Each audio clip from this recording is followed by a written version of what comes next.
Check-in, le podcast de Sunset Boulevard, votre guide de voyage aux USA. Bonjour à tous et bienvenue dans Check-in, le podcast du road trip aux USA, 100% pratique et 100% vécu. Heureux de vous retrouver pour le 5e épisode de notre mini-série immersive consacrée au dernier road trip de Johanna dans le sud-ouest américain. C'était en mai et juin dernier. Salut Johanna. Salut Jean-Christophe. Alors la semaine dernière, on t'avait laissé sur un énorme coup de cœur, les hypnotisantes dunes de gypse du parc national de White Sands au Nouveau-Mexique. Comment s'est terminée cette brillante journée ? Avant de reprendre la route, il était encore assez tôt dans la journée, il devait être 10h le matin je crois. On n'avait pas déballé la tente, on était parti très tôt. Du coup, on devait repasser par le camping et on s'est dit, tiens, il y a une piscine, pourquoi ne pas en profiter ? On n'a pas peu l'occasion durant ce séjour, parce qu'on est beaucoup en camping primitif, de pouvoir se baigner et se détendre. Donc on s'est dit, tiens, on va en profiter. Donc on s'est arrêté au camping pour déballer tout et puis on a fait une petite heure de piscine dans le camping KOA, donc Cancun of America, de Alamogordo, qui est la ville située juste à côté de White Sands. Donc voilà, un camping plutôt bien achalandé, assez petit en termes de surface et de nombre d'emplacements, notamment pour les tentes. Il n'y avait que 4 emplacements tentes et finalement pas tant d'emplacements Airbnb que ça. Donc un petit camping, mais assez sympa, avec une maison centrale qui regroupait un petit visitor center, on va dire, avec quelques informations pratiques sur la région, une piscine, une laverie et puis un lieu pour prendre un café et un petit déjeuner, donc c'était plutôt bien. Donc on a fait une petite heure de baignade et ensuite on a repris la route. On avait une longue route prévue sur la journée pour rejoindre Santa Fe, où on allait passer les 2 prochaines nuits. Donc à partir de là, en fait, on n'avait pas réservé nos campings. Jusqu'à Sedona, en fait, c'était un peu freestyle. On s'arrête là où on veut, en fait, là où on sent que c'est le moment de s'arrêter. En fait, on avait un peu parié, on s'était dit que à la période de l'année dans laquelle on y était, c'était début juin, dans une région qui est certes touristique pour les Américains, mais un peu moins pour les étrangers. C'est quand même, généralement, c'est des régions qu'on visite après quelques voyages, donc voilà, c'est pas des voyages de première intention, donc moins de monde. L'altitude qui fait qu'il faut être équipé pour pouvoir y camper. Bref, on s'était dit qu'avec tous ces paramètres, normalement, ça devrait bien se passer. Et en effet, ça s'est très bien passé. On a toujours trouvé de la place dans tous les campings où on s'est arrêté. On n'a pas eu à chercher plusieurs campings. Généralement, le premier, c'était le bon. Donc ça, c'était cool. Après, voilà, c'est du camping. Quand on voyage en hôtel, c'est pas toujours les mêmes risques, les mêmes problématiques qu'on rencontre. Et voilà, et on n'a pas forcément les mêmes chances. Donc en juin, en hôtel, je suis pas sûre que je conseillerais le freestyle. En camping, c'est un petit peu plus facile. Alors, avant d'arriver à Santa Fe, en fait, en partant de White Sands, on s'est arrêté à Valley of Fire National Recreation Area. C'est un parc, en fait, c'est une mer de lave qui est issue d'une lointaine éruption volcanique. D'ailleurs, on ne voit pas le volcan à proximité, donc on se demande bien d'où vient cette mer de lave, d'ailleurs, quand on y est. C'est assez étonnant. Elle est un peu au milieu de nulle part, c'est assez plat autour, c'est très peu vallonné, donc assez étonnant. Et du coup, donc voilà, on s'est arrêté là pour pique-niquer, et puis on en a profité pour se dégourdir un peu les pattes, et on a fait une petite, alors c'est pas une randonnée, c'est la balade qui permet de se balader au milieu de la mer de lave.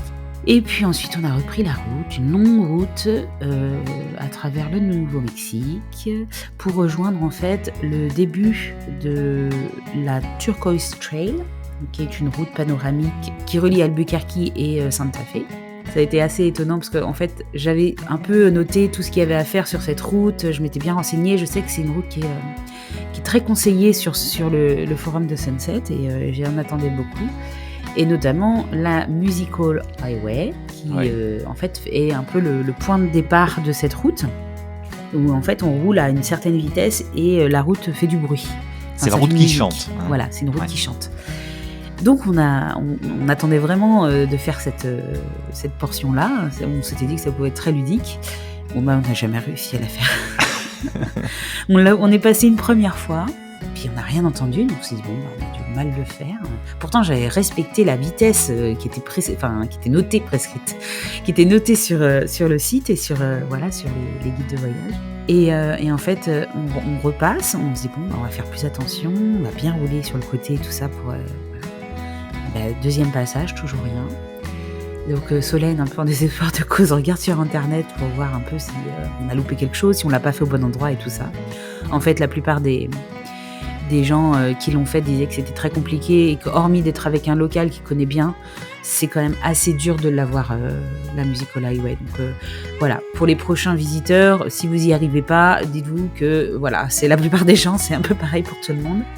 Et que hormis de connaître bien la route, et je crois qu'elle est assez abîmée, donc du coup elle est beaucoup moins nette qu'avant. Ouais. Donc voilà. Oui, on en parle un petit peu dans le Sunset Guide qu'on a dédié à cette route. Effectivement, il faut rouler normalement à 45 miles per hour, c'est à peu près 70 km/h. Et pour information, on est censé entendre l'hymne patriotique America's the Beautiful. Bon, si quelqu'un y arrive... Et qu'il nous fasse signe. On va dire c'est partie remise. Oui, c'est l'occasion d'y retourner. De toute façon, tout est bon pour se dire qu'on y retournera parce qu'on n'a pas réussi à faire ci ou ça. Oui, exactement. Voilà, c'est un prétexte supplémentaire. Donc voilà. Donc ensuite, on a fait la Turquoise Trail. Donc on a fait tous les arrêts un peu qui sont préconisés dans le guide Sunset.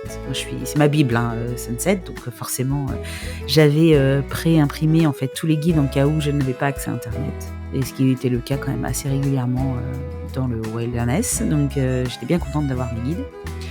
Puis j'avais présélectionné un peu les randonnées conseillées. Donc voilà, j'avais fait un peu mon petit planning comme ça. Et en fait, on est arrivé assez tard, il faisait quasiment nuit quand on est arrivé dans la région de Santa Fe. Du coup, on s'est arrêté dans un camping qu'on m'avait conseillé. En fait, j'avais une de mes amies qui s'y était arrêtée quelques années auparavant et qui m'avait dit que c'était plutôt un bon rapport qualité-prix pour un camping privé, du coup type Cancun of America. C'était tenu par un couple de jeunes, voilà. Un camping plutôt sympa, assez grand, très espacé, vraiment de manière générale, tous les campings sont très espacés, mais là, on voyait même pas nos voisins, donc c'était quand même assez confort. Il y avait des pins et tout ça, donc on était au milieu des arbres. Il y a fait frais, on était en altitude quand même, mais avec les arbres, du coup, ça a rendu les choses moins compliquées, je pense. Je suis en train de me dire que le camping prolonge l'immersion qu'on a dans la journée jusque dans la nuit, en fait. C'est un peu ça, parce que l'hôtel fait toujours un peu une coupure tout à fait. Avec effectivement les découvertes souvent naturelles qu'on fait dans la journée. Et là, finalement, on prolonge un peu le plaisir de l'immersion. Ah bah complètement. En fait, on reste dans la nature, quoi. C'est ça. On ne sort jamais, finalement. Ouais. Parce que malgré tout, là, c'était pas un camping de parc national, ni de state park. C'était un camping privé situé à proximité de Santa Fe, un peu quand même à distance, parce que je pense qu'on était à un quart d'heure, 20 minutes du centre-ville de Santa Fe, donc voilà, pas très loin, mais pas non plus juste à côté, et dans les montagnes, et dans la forêt, donc en pleine nature, où on n'entendait rien, il n'y avait pas du tout de pollution sonore et aucune pollution lumineuse, donc vraiment, oui, on prolonge complètement l'immersion dans la nature, clairement. Mais c'est un peu le but aussi, quand on voyage comme ça, c'est de couper complètement avec la civilisation. Alors on coupe jamais totalement, mais en tout cas on essaye au maximum, quoi. Donc on a passé la nuit dans ce camping et le lendemain matin, en fait, on avait prévu dans la matinée de visiter Santa Fe. Donc c'était en fait finalement la seule matinée. Alors il y en aura une autre à Los Angeles, mais sur le voyage, en tout cas sur le séjour, c'était la seule journée citadine, enfin matinée citadine, parce qu'on n'y irait pas rester très longtemps. Mais on avait prévu de visiter le centre-ville de Santa Fe. Donc c'est ce qu'on a fait. Alors quel a été ton ressenti sur cette ville qui est quand même assez atypique, singulière Ah bah complètement, on ne se sent pas du tout aux États-Unis. C'est ça. Il n'y a pas de building, c'est une petite ville. Déjà, le centre-ville se fait, tout se fait à pied. Alors nous, clairement, on y a passé 2 heures. Et parce qu'on a flâné, parce que non, on n'a pas visité de musée ou quoi que ce soit. C'était vraiment une découverte très rapide, mais on en est ressorti quand même très contente, et voilà, contente d'avoir découvert cette ville, de l'avoir visitée sans en avoir fait davantage, quoi. Une ville vraiment charmante. Hein. Oui, avec les maisons en adobe et tout Ouais. ça, c'est très typique du sud des États-Unis, du nord du Mexique, j'imagine. Je connais pas le Mexique, mais j'imagine un peu quelque chose dans ce genre-là, quoi. Et suite à cette découverte, on a pris la route pour rejoindre le parc de Bandelier, le Bandelier National Monument, qui est un parc situé au nord de Santa Fe, nord-ouest de Santa Fe, et en fait on avait décidé d'y poser notre tente pour la soirée. Donc là c'était first arrived, first served. Les campings à la mode, là on pouvait pas réserver, hein. C'était premier arrivé, premier servi, on n'avait pas le choix. Et en fait, il restait beaucoup d'emplacements quand on y est arrivé vers 14-15 heures. C'est pas un parc, je pense, qui est très investi au niveau camping, parce qu'il y fait très froid pour le coup. Ça nous a surpris parce que quand on est arrivé, il faisait assez gris et la température, comme un peu à Chiricahua, la température avait vraiment baissé par rapport aux jours précédents. Donc assez étonnant, un parc assez étonnant, assez sympa à faire, très ludique, je trouve, pour quand on y va avec des enfants, je pense que ça doit être vraiment très sympa à faire. En fait, c'est un canyon avec sur le chemin, on peut y visiter des villages Anasasis, si je me souviens bien. Oui, J'espère que c'est je ne ça, dis pas oui. de bêtises. Voilà, donc qui sont construits dans la roche, à même le flanc de falaise. Donc il y a toute une balade à faire au milieu du canyon avec les villages dans les falaises. Et en fait, la balade mène à l'alcôve principale qui est Alcove House. C'est le plus grand village encore visible. Et en fait, pour accéder à ce village, il faut grimper par des échelles.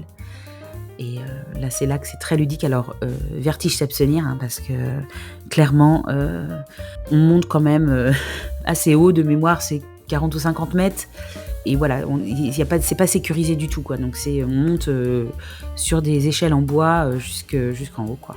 Donc, vraiment une visite très sympa, très ludique. Et puis ensuite, au retour, Solène restait très motivée pour continuer à marcher. Je commençais à être un peu fatiguée, moi. Mais bon, pris dans l'ambiance du lieu qui était quand même sympa, on s'est lancé pour aller voir les chutes qui étaient situées de l'autre côté du parc, à partir du Visitor Center. En fait, c'est plutôt bien achalandé, Bandelier, parce qu'en fait, le Visitor Center est en bas du canyon. Il est assez central et toutes les randonnées partent de là. Moi, quand j'arrive, je vais directement au Visitor Center. Là, clairement, on n'a pas trop de choix, puisque de toute façon, le parking principal est au Visitor Center et toutes les randonnées y partent. Donc, comme ça, au moins. Donc nous, on s'était garé là, on avait un peu été à la rencontre des rangers, on avait fait notre visite de l'Alcove House.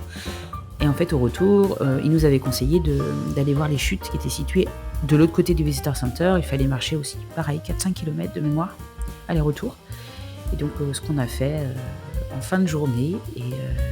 Et tout au bout, alors la randonnée n'était pas complète parce qu'il y avait eu un éboulement, je crois. Et du coup, elle était fermée à la moitié. En fait, c'est une randonnée qui permet de voir les chutes principales du parc, mais également de pouvoir accéder au Rio Grande, Oui. qui est situé tout en contrebas. Bon, là, on ne pouvait pas accéder au Rio Grande, donc en fait, on avait juste la vision du fleuve, mais c'était tout, quoi. Malgré tout, c'était quand même grandiose. Et une randonnée, alors peut-être moins typique du parc parce qu'on n'y trouve pas de village ou quoi que ce soit sur le chemin. C'est vraiment une balade en forêt. On traverse des ruisseaux, c'est assez ludique également. Et puis, on accède à des chutes et ensuite, on a une belle vue sur le Rio Grande. Donc, plutôt sympa à faire quand même. Donc voilà, donc ensuite on est rentré au camping. On avait déjà préinstallé la tente en s'installant, en fait, comme c'est un premier arrivé, premier servi, on est obligé d'installer la tente pour pas se faire piquer la place en attendant de redescendre au Visitor Center pour s'inscrire. Donc on avait posé la tente, on avait tout fait avant. Donc ça, c'était plutôt agréable et confortable d'arriver en fait et de pas avoir à tout monter parce qu'il commençait à faire froid. Et puis la nuit s'est plutôt bien passée, assez fraîche, hein.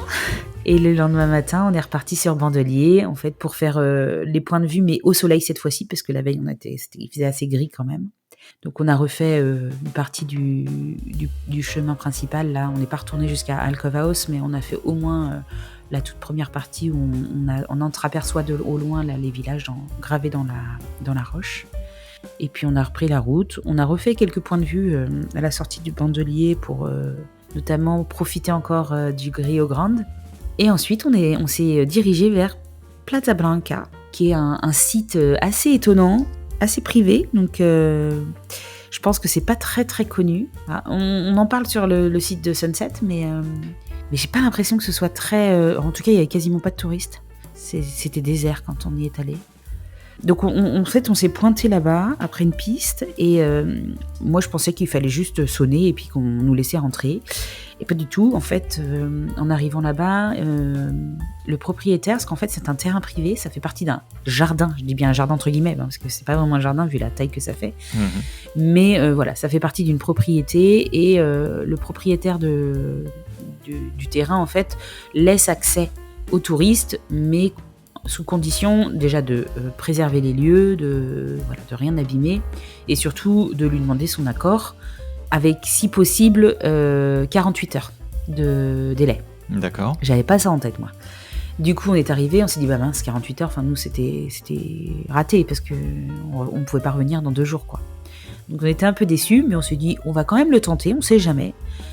Et en fait on a envoyé un mail à ce monsieur. On a dû se déplacer parce qu'on captait pas du tout à ce niveau-là, donc on a dû aller dans la petite ville la plus proche et en fait on lui a envoyé un mail lui disant qu'on était de passage, qu'on était passé devant chez lui, qu'on avait vu son mot, on savait que c'était 2 jours à l'avance mais que voilà, on se demandait si c'était possible et en fait il nous a répondu peut-être un quart d'heure après en disant qu'il n'y avait pas de souci, qu'il nous donnait le code, qu'il nous demandait de pas le communiquer du coup. Oui. Voilà, et de le garder pour nous, qui tenait vraiment à ce que les gens lui demandent la permission et je trouve ça tout à fait normal. Donc voilà, donc j'ai gardé le code secret et je ne l'ai transmis à personne. Et donc on y est allé, en fait, on est rentré, on a fait une belle balade au milieu c'est des sortes d'oudous un peu comme enfin Bryce Canyon pas tout à fait parce que la roche elle est beaucoup plus claire, c'est moins ocre, c'est très blanc, un peu craie. C'est des cheminées de fées, comme on dit. C'est ça, c'est ultra photogénique. Ah oui, complètement. Alors après, c'est ultra photogénique, ça dépend de l'heure à laquelle on y va. Oui. Moi, j'y étais vers midi. Clairement, c'est pas le meilleur moment. Non, parce que la lumière, elle est très écrasante.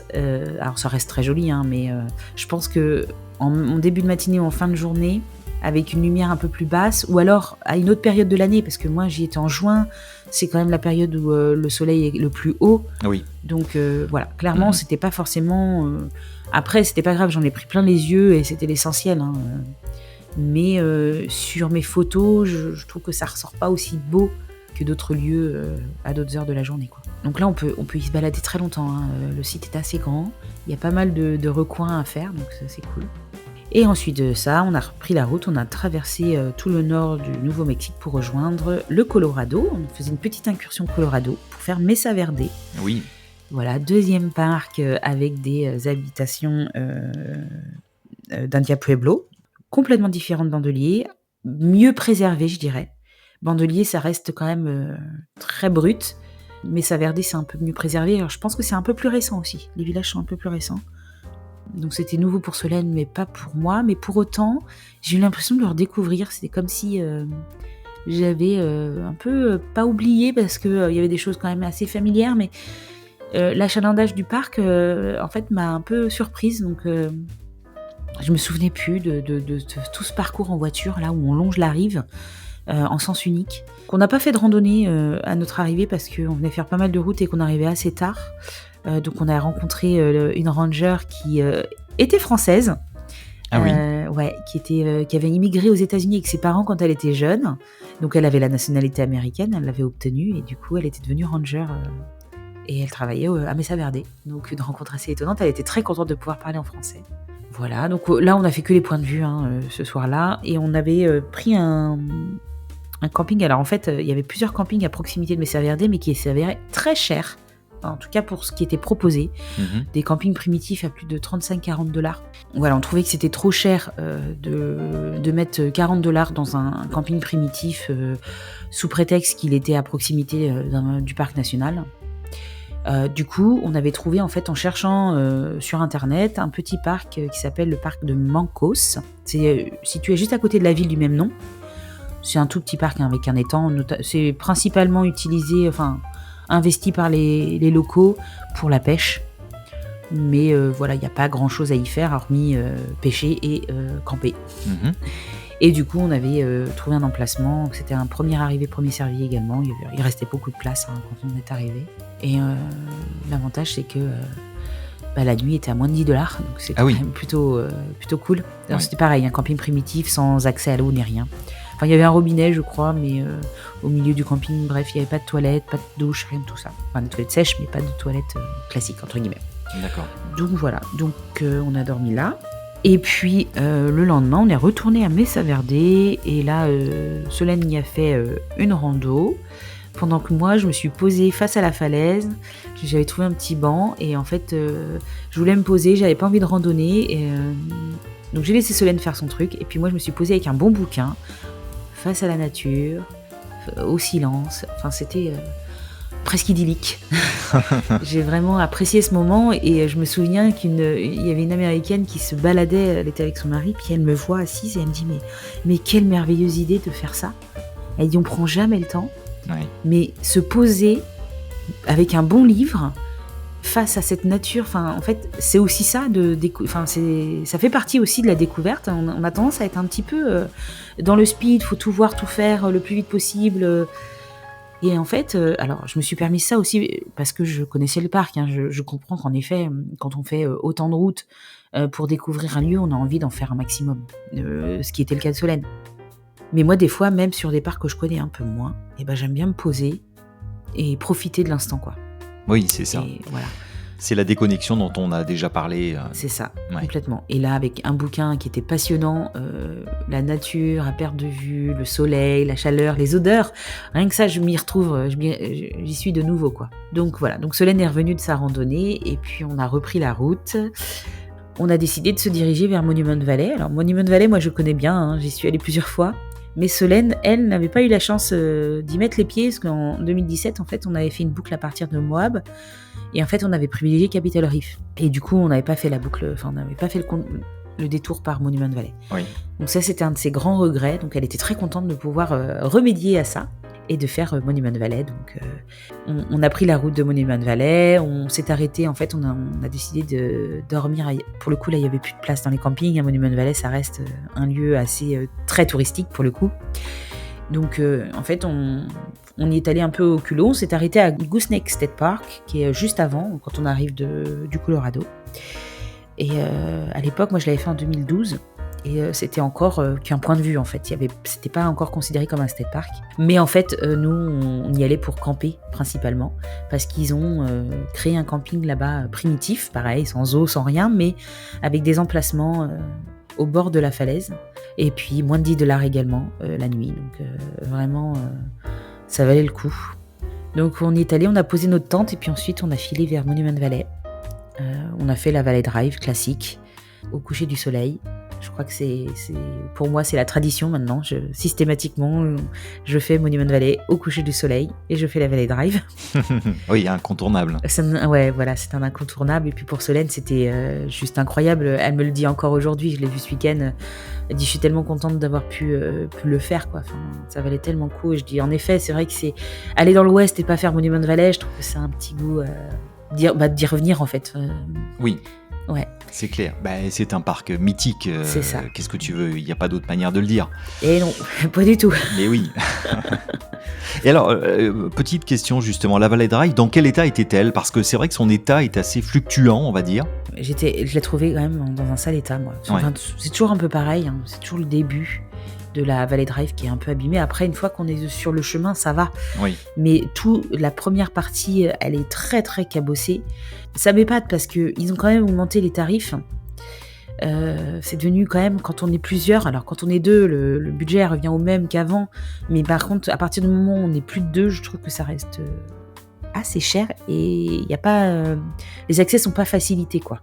Et puis du coup, on est reparti dormir à Gooseneck. Alors une nuit assez mémorable, je dirais, parce qu'en fait, il y avait une tempête. Et j'ai passé une nuit un peu atroce, avec beaucoup de vent, pas très rassurée. J'ai fini par dormir dans la voiture, dans la tente. La tente était couchée sur nous, en fait, avec le vent. Et on était quand même juste à côté du ravin. Il faut savoir quand même que Gooseneck, c'est assez haut. Je sais plus, il y a 250-300 mètres de vide. Oui.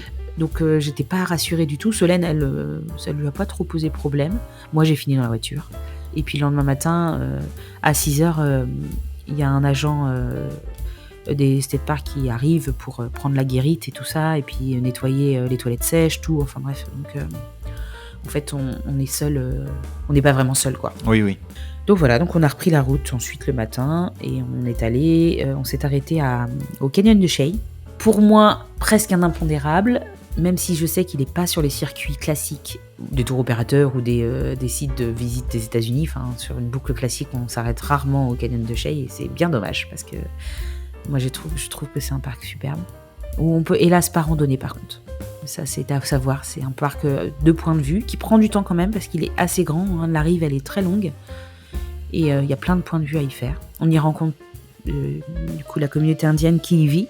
Ils sont très gentils, ils parlent très facilement, donc ça c'est plutôt sympa. Oui, les Navarros habitent toujours Navarros, tout à fait. dans ce désert et au fond du canyon ruines. en fait. Ouais. Ils y habitent toujours et du coup c'est pour ça aussi qu'il n'y a pas forcément d'accès au canyon parce que voilà, c'est leur lieu d'habitation, donc pour y accéder il faut y aller avec un guide. Donc on a fait les points de vue, on s'est pris une belle tempête, un bel orage, on s'est réfugié dans un Burger King en attendant que ça se calme parce que clairement c'était vraiment les tempêtes à l'américaine avec les espèces de tas de bois là qui roulent sur la route. Oui. C'est assez étonnant, les arbustes là, les buissons là qui roulent. Oui. Ça faisait vraiment Far West.